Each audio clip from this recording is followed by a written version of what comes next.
Item ಯಾವುದೇ ಇರಲಿ try ಮಾಡಿ ಆಚಿ ಚಿಕನ್ ಮಸಾಲಾ. ಇಡೀ ದೇಶದಾದ್ಯಂತ ಪಂಚರಾಜ್ಯಗಳ ಚುನಾವಣೆಯ ಫಲಿತಾಂಶದ ಕಡೆಗೆ ಚಿತ್ತ ನೆಟ್ಟಿತ್ತು. ಫಲಿತಾಂಶ ಹೊರಬಿತ್ತು. ಈಗ ಪಂಚರಾಜ್ಯಗಳಲ್ಲೂ ಕೂಡ ಅಧಿಕಾರದ ಚುಕ್ಕಾಣಿ ಹಿಡಿಯುವಲ್ಲಿ ಸರ್ಕಸ್ಗಳಾಗ್ತಾ ಇದೆ, ಕಸರತ್ತುಗಳಾಗ್ತಾ ಇದೆ. ಇದರ ಮಧ್ಯದಲ್ಲಿ ಹೊಸ ಹೊಸ ವಿಚಾರಗಳು ದೊಡ್ಡ ಮಟ್ಟದ ಚರ್ಚೆಗೆ ಗ್ರಾಸ ಆಗ್ತಾ ಇದೆ. ಅದು ಇಡೀ ದೇಶವ್ಯಾಪಿ ಬಲಪಂಥೀಯರ ಆಡಳಿತ ಜಾಸ್ತಿ ಆಗ್ತಾ ಇದೆಯಾ? ಅದಕ್ಕೆ ಕಾರಣ ಏನು? ಎಡಪಂಥೀಯರವರು ಸದ್ದಿಲ್ಲದೆ ಸೈಡಿಗೆ ಹೋಗ್ತಿದ್ದಾರಾ ಅನ್ನೋದು ಕುತೂಹಲಕ್ಕೆ ಕಾರಣ ಆಗ್ತಾ ಇರುವಂತಹ ವಿಚಾರ, ಚರ್ಚೆ ಆಗ್ತಾ ಇರುವಂತಹ ವಿಚಾರ. ಯಾಕೆ ಈ ಮಾತನ್ನ ಹೇಳ್ತಾ ಇದ್ದೀವಿ ಅಂದರೆ, ಇದು ಹಿಂದೂ ರಾಷ್ಟ್ರ, ರಾಷ್ಟ್ರೀಯತೆ, ಇದು ಜಾತ್ಯತೀತ ರಾಷ್ಟ್ರ ಅಲ್ಲ ಅಂತ ಯಾರು ಪದೇ ಪದೇ ಹೇಳ್ತಾ ಇದ್ರಲ್ಲ, ಅವರೇ ಇಡೀ ದೇಶದಾದ್ಯಂತ ಅಧಿಕಾರದ ಚುಕ್ಕಾಣಿ ಹಿಡಿತಾ ಇರುವಂಥದ್ದು. ಅಂದರೆ ಇನ್ಫ್ಯಾಕ್ಟ್ ರಾಷ್ಟ್ರೀಯ ಪಕ್ಷ ಆಗಿರುವಂತಹ BJP. ಇದರ ಮಧ್ಯದಲ್ಲಿ ಸನಾತನ ಧರ್ಮದ ಬಗ್ಗೆ ಅವಹೇಳನ, ಹಿಂದೂ ಧರ್ಮದ ಬಗ್ಗೆ ಅವಹೇಳನ, ಇದು ಜಾತ್ಯತೀತ ರಾಷ್ಟ್ರ ಅಂತ ಯಾರು ಸಿದ್ಧಾಂತಗಳನ್ನ ಇಟ್ಕೊಂಡು ಜನರ ಬಳಿ ಹೋಗ್ತಿದ್ರಲ್ಲ, ಅವರೆಲ್ಲ ಕೂಡ ಸೋತು ಸುಣ್ಣವಾಗಿ ಮನೆಗೆ ಹೋಗ್ತಿದ್ದಾರೆ ಅನ್ನುವಂತಹ ವಿಚಾರಗಳು ಸೋಷಿಯಲ್ ಮೀಡಿಯಾದಲ್ಲಿ ಚರ್ಚೆ ಆಗ್ತಾ ಇದೆ. ನಿಜಕ್ಕೂ ಇಡೀ ದೇಶವ್ಯಾಪಿ ಬಲಪಂಥೀಯರ ಆಡಳಿತ ಜಾಸ್ತಿ ಆಗ್ತಾ ಇರೋದಕ್ಕೆ ಕಾರಣ ಹಿಂದೂ ಅನ್ನುವಂತಹ ವಿಚಾರನ, ಎಡಪಂಥೀಯರು ಮನೆಗೆ ಹೋಗ್ತಾ ಇರೋದಕ್ಕೆ ಕಾರಣ ಹಿಂದೂ ಧರ್ಮವನ್ನ ಅವಹೇಳನ ಮಾಡೋದು, ಸನಾತನ ಧರ್ಮದ ಬಗ್ಗೆ ಅವಹೇಳನ ಮಾಡಿದ್ದು ಕಾರಣ ಆಗ್ತಾ ಇದೆಯಾ? ಇದೆಲ್ಲದರ ಮಧ್ಯೆ ಮತ್ತೊಂದು ಪಾಯಿಂಟ್ ಅನ್ನು ನಾವು ಗಮನಿಸಬೇಕು. ಕೇರಳದಲ್ಲಿ ಕಾಂಗ್ರೆಸ್ ನೇತೃತ್ವದ ಮೈತ್ರಿ ಅಧಿಕಾರಕ್ಕೆ ಬಂದರೂ ಕೂಡ ಅಗೇನ್ ಅಲ್ಲಿ ಗೆದ್ದಿರೋದು ಮುಸ್ಲಿಮರೇ, ಅತಿ ಹೆಚ್ಚಾಗಿ ಮುಸ್ಲಿಮರೇ ಗೆದ್ದಿದ್ದಾರೆ.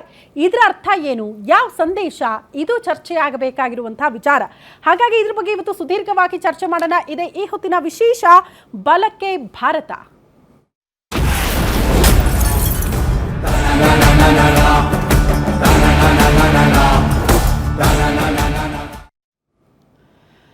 ಬಲಪಂಥೀಯರ ಆಡಳಿತ ದೇಶದಾದ್ಯಂತ ಜಾಸ್ತಿ ಆಗ್ತಾ ಇರೋದು ಕಾರಣ ಏನು? 3 ರಿಂದ 4 ರಾಜ್ಯಗಳಲ್ಲಿ ಮಾತ್ರ ಕಾಂಗ್ರೆಸ್ ಅಧಿಕಾರದ ಚುಕ್ಕಾಣಿ ಹಿಡಿಯುವಲ್ಲಿ ಯಶಸ್ವಿಯಾಗಿದೆ ಬಿಟ್ರೆ, ಇನ್ನು ಇಡೀ ದೇಶದಲ್ಲಿ ಕಾಂಗ್ರೆಸ್ ಹೆಸರಿಲ್ಲದಂತೆ ಮನೆಗೆ ಹೋಗ್ತಾ ಇದೆ. ಇಡೀ ದೇಶದಾದ್ಯಂತ BJP ಅಬ್ಬರ ಜಾಸ್ತಿ ಆಗ್ತಾ ಇದೆ. ಆ ಮೂಲಕ ಹಿಂದುತ್ವ ಗೆಲ್ತಾ ಇದೆ ಅನ್ನುವಂತಹ ಪ್ರಚಾರಗಳು ಜಾಸ್ತಿ ಆಗ್ತಾ ಇದೆ ಈ ಪಂಚರಾಜ್ಯಗಳ ಫಲಿತಾಂಶ ಬಂದ ಬಳಿಕ. ನಿಜಕ್ಕೂ ವಾಸ್ತವ ಪರಿಸ್ಥಿತಿ ಹಂಗೆ ಇದೆಯಾ? ಹಾಗಾದ್ರೆ ಮುಸ್ಲಿಮರು ಗೆಲ್ತಿದ್ದಾರಲ್ರಿ, ಅದಕ್ಕೆ ನೀವು ಸಂದೇಶ ಕೊಡ್ತಿದ್ದೀರಿ ಅನ್ನೋದು ಪ್ರಶ್ನೆ ಇದೆ. 15 ವರ್ಷಗಳ ದೀದಿ ದರ್ಬಾರ್ ಕೊನೆಗೊಳಿಸಿದ್ದಾರೆ ಮೋದಿ ಅಮಿತ್ ಶಾ. ಮೋಡಿಗೆ ದೀದಿ ಬಿದ್ದಿದ್ದು ಹೇಗೆ? TMC ಭದ್ರಕೋಟೆ ಬಂಗಾಳ ಪೂರ್ತಿ ಈಗ ಕೇಸರಿಮಯ ಆಗಿ ಹೋಗಿದೆ. ಯಾಕೆ? ಕಾರಣ ಏನು? ತಮಿಳುನಾಡಿನಲ್ಲಿ ವಿಜಯ್ ಸುನಾಮಿಗೆ ಧೂಳಿಪಟವಾಗಿದೆ DMK. ಕಾರಣ ಏನು? ಕೇರಳದಲ್ಲಿ ಬಹು ವರ್ಷಗಳ ಎಡರಂಗದ ಆಡಳಿತ ಅಂತ್ಯಗೊಂಡಿದೆ. ಕಾರಣ ಏನು? 50 ವರ್ಷಗಳ ನಂತರ ದೇಶದಲ್ಲಿ ಎಲ್ಲೂ ಇಲ್ಲ ಕಮ್ಯುನಿಸ್ಟ್ ಸರ್ಕಾರ. ಯಾಕೆ? ದೇಶದ ರಾಜಕೀಯದಲ್ಲಿ ಬಹುದೊಡ್ಡ ಬದಲಾವಣೆಯ ಗಾಳಿ ಬೀಸ್ಬಿಟ್ಟಿದೆಯಾ? ಇದು ಪ್ರಶ್ನೆ. ಸನಾತನದ ವಿರುದ್ಧ ಸಮರ ಸಾರಿದವರೆಲ್ಲ ಮನೆಗೆ ಹೋಗಿದ್ದಾರೆ, ಸೋತು ಸುಣ್ಣವಾಗಿದ್ದಾರೆ. ವೆಸ್ಟ್ ಬೆಂಗಾಲ್, ತಮಿಳುನಾಡು ಇದು ಜಸ್ಟ್ ಸ್ಯಾಂಪಲ್ ಅಷ್ಟೇ. ನೋ ಎಡರಂಗ, ಬನ್ನಿ ಬಲಕ್ಕೆ. ವಿಕಸಿತ ಭಾರತ ಅಂದ್ರೆ ಇದೇನಾ? ದೇಶದಲ್ಲಿ ಈಗ ಬಲಪಂಥೀಯ ಬದಲಾವಣೆ ಕ್ರಾಂತಿ ಶುರುವಾಗಿದೆಯಾ? ಜನ ಅದಕ್ಕೆ ಮನ್ನಣೆ ಕೊಡ್ತಿದ್ದಾರಾ? ಸತತವಾಗಿ 3 ಬಾರಿ ಅಧಿಕಾರದ ಗದ್ದಿಗೆ ಹಿಡಿದಂತಹ ದೀದಿ ಅವರನ್ನ ಮನೆ ಕಳಿಸ್ತಾರೆ. 15 ವರ್ಷಗಳ ಆಡಳಿತಕ್ಕೆ ಜನ ಬೇಸತ್ತು ಮೋದಿ ಅವರ ಮೋಡಿಗೆ ಬೀಳ್ತಾರೆ ಅಂದ್ರೆ ಅದರ ಅರ್ಥ ಏನು?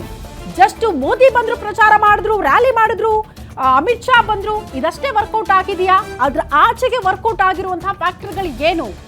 ಇದು ಚರ್ಚೆ ಆಗಬೇಕಾದಂತಹ ವಿಚಾರ.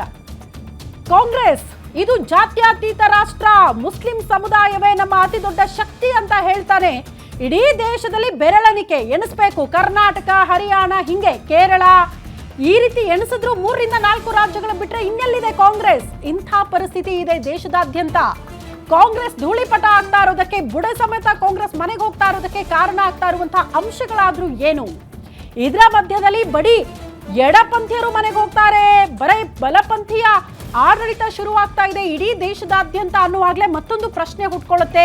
ಅಲ್ಲ ರೀ, ಅತಿ ಹೆಚ್ಚಾಗಿ ಮುಸ್ಲಿಮರಿಗೆ ಟಿಕೆಟ್ ಕೊಟ್ಟಿದ್ದಾರೆ. ಕೇರಳದಲ್ಲಿ 30ಕ್ಕೂ ಹೆಚ್ಚು ಜನ ಮುಸ್ಲಿಮರೇ ಗೆದ್ದಿದ್ದಾರಲ್ಲ, ಅದರ ಅರ್ಥ ಏನು?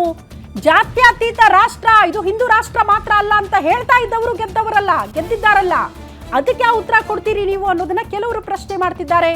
ಇದರ ಬಗ್ಗೆ ಇವತ್ತು ಸುದೀರ್ಘವಾಗಿ ಚರ್ಚೆ ಮಾಡೋಣ. ಎನಿವೆ, ಇಡೀ ದೇಶದಾದ್ಯಂತ ಬದಲಾವಣೆಯ ಗಾಳಿನ ಇದರ ಸಂದೇಶ ಏನು? ಬಿಜೆಪಿ ಯಶಸ್ವಿ ಆಗ್ತಾ ಇರೋದಲ್ಲಿ, ಕಾಂಗ್ರೆಸ್ ಎಡುತ್ತಾ ಇರೋದಲ್ಲಿ, ಮುಸ್ಲಿಮರು ಕೊಡ್ತಾ ಇರುವಂತಹ ಸಂದೇಶ ಇನ್ನು ಇಡೀ ದೇಶಕ್ಕೆ. ಇದ್ರ ಬಗ್ಗೆ ಇವತ್ತು ಸುದೀರ್ಘವಾಗಿ ಚರ್ಚೆ ಮಾಡೋಣ. ನಮ್ಮ ಜೊತೆಗೆ ಅತಿಥಿಗಳು ಕೂಡ ಜಾಯ್ನ್ ಆಗಿದ್ದಾರೆ. ಪ್ರಮುಖವಾಗಿ ಅವ್ರನ್ನ ವೆಲ್ಕಮ್ ಮಾಡ್ಕೊಳ್ಳೋಣ. ಇಡೀ ದೇಶದಾದ್ಯಂತ ಇಂಥದ್ದೊಂದು ಕ್ರಾಂತಿ ಸೃಷ್ಟಿ ಆಗುತ್ತೆ ಅಂದರೆ ಅದಕ್ಕೆ ಕಾರಣಗಳು ಇದ್ದೇ ಇರುತ್ತಲ್ವಾ? ಆ ಕಾರಣಗಳನ್ನ ಹುಡುಕೋ ಪ್ರಯತ್ನ ಈ ಚರ್ಚೆಯಿಂದ ಆಗುತ್ತೆ. ನಮ್ಮ ಜೊತೆಗೆ ಶಿವಸೇನೆ ವಕ್ತಾರರು ಆದಂತಹ ಭಾಸ್ಕರನ್ ಸರ್ ಇದ್ದಾರೆ. ಸರ್ ನಮಸ್ತೆ, ಕಾರ್ಯಕ್ರಮಕ್ಕೆ ಆತ್ಮೀಯ ಸ್ವಾಗತ. ಮುಸ್ಲಿಂ ಮುಖಂಡರು ಆದಂತಹ ಶಹಬಾಜ್ ಸರ್ ನಮ್ಮ ಜೊತೆಗೆ ಜಾಯ್ನ್ ಆಗಿದ್ದಾರೆ. ಓಕೆ, ಇನ್ನೂ ಬಂದಿಲ್ಲ, ಜಾಯ್ನ್ ಆಗ್ತಾರೆ. ಎನಿವೆ, ಕಾಂಗ್ರೆಸ್ ವಕ್ತಾರರು ಕೂಡ, ಬಿಜೆಪಿ ವಕ್ತಾರರು ಕೂಡ ಜಾಯ್ನ್ ಆಗಬೇಕು. ಬಿಜೆಪಿ ವಕ್ತಾರರು ಆದಂತಹ ರಮೇಶ್ ರತನ್ ಪೂಜಾರಿ ಸರ್ ನಮ್ಮ ಜೊತೆಗಿದ್ದಾರೆ. ಸರ್ ನಮಸ್ತೆ, ಕಾರ್ಯಕ್ರಮಕ್ಕೆ ಆತ್ಮೀಯ ಸ್ವಾಗತ. ಮೊದಲೇದಾಗಿ ಭಾಸ್ಕರನ್ ಸರ್ ಶುರು ಮಾಡ್ಬಿಡೋಣ ಅವರಿಂದಲೇ. ಸರ್, ಈಗ ನಾನು ಇಷ್ಟೊತ್ತು ಪೀಠಿಕೆ ಹಾಕಿದ್ನಲ್ಲ, ಇದು ಸರಿ ಅನಿಸ್ತಾ ಇದೆಯಾ? ವಾಸ್ತವ ಪರಿಸ್ಥಿತಿ ಹಂಗೆ ಇದೆ ಅಂತ ಅನಿಸ್ತಾ ಇದೆಯಾ? ಅಲ್ಲ, ಅದು ವಾಸ್ತವ ಪರಿಸ್ಥಿತಿ, ಅದು ನಿಜವಾದ ಪರಿಸ್ಥಿತಿನೇ. ಪಂಚರಾಜ್ಯಗಳ ಚುನಾವಣೆ ರಿಸಲ್ಟನ್ನು 4ನೇ ತಾರೀಕು ಮೇ ಅಂದು ನೋಡಿದು ನಾವು. ಓಕೆ. ವೆಸ್ಟ್ ಬೆಂಗಾಲಲ್ಲಿ ಯಾವುದೇ ಕಾರಣಕ್ಕೂ ಬಲಪಂಥೀಯರು ಆಡಳಿತಕ್ಕೆ, ಅಧಿಕಾರಕ್ಕೆ ಬರೋದಿಲ್ಲ ಅಂತ ಹೇಳಿ ರಾಷ್ಟ್ರವ್ಯಾಪಿ ಮಾತಾಡೋದಕ್ಕೆ ಶುರು ಮಾಡಿದ್ರು. ಕಾಂಗ್ರೆಸ್ ಪಕ್ಷಗಳು, ಈ ಸೂಡೋ ಸೆಕ್ಯುಲಾರಿಸ್ಟ್ ಪಕ್ಷಗಳು, ಎಡಪಂಥೀಯರು, ಕಮ್ಯುನಿಸ್ಟರು ಎಲ್ಲ. ಕೊನೆಗೆ ಏನಾಯಿತು? 200ರ ಗಡಿಯನ್ನು ದಾಟುವಂತಹ ಪರಿಸ್ಥಿತಿಗೆ ಬಂದು ಈಗ ಅಲ್ಲಿ ಅಧಿಕಾರದ ಚುಕ್ಕಾಣಿಯನ್ನು ಹಿಡಿತಾ ಇದ್ದಾರೆ.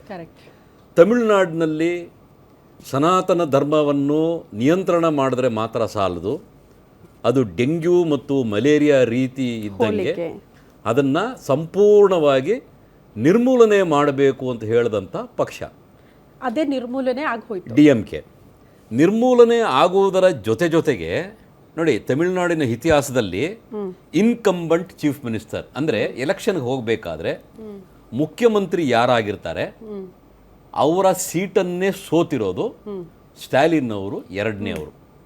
1996 ಜೆ ಜಯಲಲಿತಾ ಅವರು ತಮ್ಮ ಸೀಟನ್ನು ಸೋತಿದ್ರು. ಅದೇ ರೀತಿ ಹಲವಾರು ಸಾರಿ ಇವರು ಉತ್ತರ ಚೆನ್ನೈನ ಕೊಳತ್ತೂರ್ ಅಂತ ಏನದು ಅಸೆಂಬ್ಲಿ ಸೆಗ್ಮೆಂಟ್ ಇದೆ, ಅದನ್ನು ಮೊದಲನೇ ಸಾರಿ ಸ್ಟಾಲಿನ್ ಅವರು ಸೋತಿದ್ದಾರೆ. ಇದರಿಂದ ಏನು ಅರ್ಥ ಆಗ್ತಾ ಇದೆ ಅಂದರೆ 250ಕ್ಕೂ ಹೆಚ್ಚು ನ್ಯಾಯಬದ್ಧವಾದಂಥ ದೇವಸ್ಥಾನಗಳನ್ನು ನೀವು ಡೆಮಾಲಿಷ್ ಮಾಡಿದ್ರಿ. ಅಲ್ಲಿ ತಿರುಪರಕುಂಡ್ರಂ ಸುಬ್ರಹ್ಮಣ್ಯ ಸ್ವಾಮಿ, ಮುರುಗನ್ ಸ್ವಾಮಿಯ ಮೊದಲನೇ ಮನೆ ಅದು. ಆ ದೇವಸ್ಥಾನದಲ್ಲಿ ಪ್ರತಿ ವರ್ಷ ಮಾಡ್ತಾ ಇದ್ದಂಥ ದೀಪೋತ್ಸವಕ್ಕೆ ಚೆನ್ನೈ ಹೈಕೋರ್ಟ್ ಅದಕ್ಕೆ ಪರ್ಮಿಷನ್ ಕೊಟ್ಟರೂ ಸಹ ಇವರು ಅದಕ್ಕೆ ಮಾಡೋದಕ್ಕೆ ಬಿಡಲಿಲ್ಲ. ಕೊನೆಗೆ ಆ ಆದೇಶವನ್ನು ಮಾಡಿದಂತಹ ಜಸ್ಟಿಸ್ ಮೇಲೇನೆ ಇವರು ವಾಗ್ದಂಡನೆಯನ್ನು ಮಂಡಿಸ್ತಾರೆ ಪಾರ್ಲಿಮೆಂಟಲ್ಲಿ, ಅವರನ್ನು ಡಿಸ್ಮಿಸ್ ಮಾಡಬೇಕು ಅಂತ ಹೇಳಿ.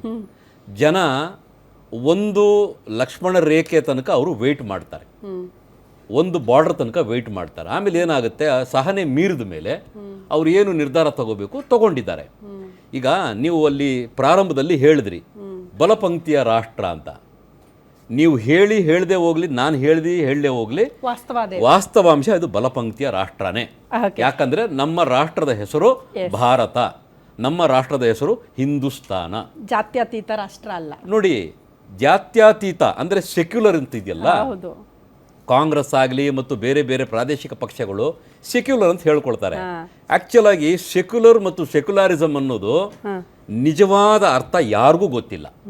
ಅಲ್ಲ, ಎನಿವೆ ಭಾಸ್ಕರನ್ ಸರ್, ಅದ್ರ ಬಗ್ಗೆ ಮಾತಾಡೋಣ. ಅದಕ್ಕೂ ಮುಂಚೆ ಒಂದು ಕ್ವಿಕ್ ರಿಯಾಕ್ಷನ್ ಕೊಟ್ಬಿಡಿ. ಈಗ ಹಂಗಾದ್ರೆ ತಮಿಳುನಾಡಿನಲ್ಲಿ ಸನಾತನ ಧರ್ಮದ ಬಗ್ಗೆ ಅವಹೇಳನ ಮಾಡಿದ್ರು ಅನ್ನೋ ಕಾರಣಕ್ಕೆ ಮನೆಗೆ ಕಳಿಸ್ಬಿಟ್ಟಿದ್ದಾರೆ ಜನ ಅಂತನಾ? ಖಂಡಿತವಾಗ್ಲೂ ಒಂದೇ ಕಾರಣ ಅಂತೀರಾ? ಒಂದೇ ಕಾರಣ ಅಂತ ಹೇಳೋದಿಲ್ಲ, but one of the reason ಅದು ಇರಬಹುದು. ಒಂದು ಸಾರಿ 2 ಸಾರಿ ಸನಾತನ ಧರ್ಮವನ್ನ ಇವರು ಅಟ್ಯಾಕ್ ಮಾಡಿ ಬಿಟ್ಟಿದ್ರೆ ಈ ಸ್ಥಿತಿ ಬರ್ತಿರ್ಲಿಲ್ಲ. ಅವರ ಪ್ರತಿ ವರ್ಷದ ಅಧಿವೇಶನದಲ್ಲಿ ಅವರ ಮಂತ್ರಿಮಂಡಲದಲ್ಲಿರುವ ಎಲ್ಲಾ ಸಚಿವರು, ಎಲ್ಲ MP ಗಳು ಎಲ್ಲರೂ ಸಹ ಎಲ್ಲೆಲ್ಲಿ ಅವ್ರಿಗೆ ಸ್ಟೇಜ್ ಸಿಗುತ್ತೆ ಪುಕ್ಸಟ್ಟೆ ಭಾಷಣ. ಸನಾತನ ಧರ್ಮವನ್ನ ಗುತ್ತಿಗೆ ತಗೊಂಡಂಗೆ ಅದರ ಬಗ್ಗೆ ಮಾತಾಡಿ ಮನೆಗೆ ಹೋಗಿದ್ದಾರೆ ಅಂತ.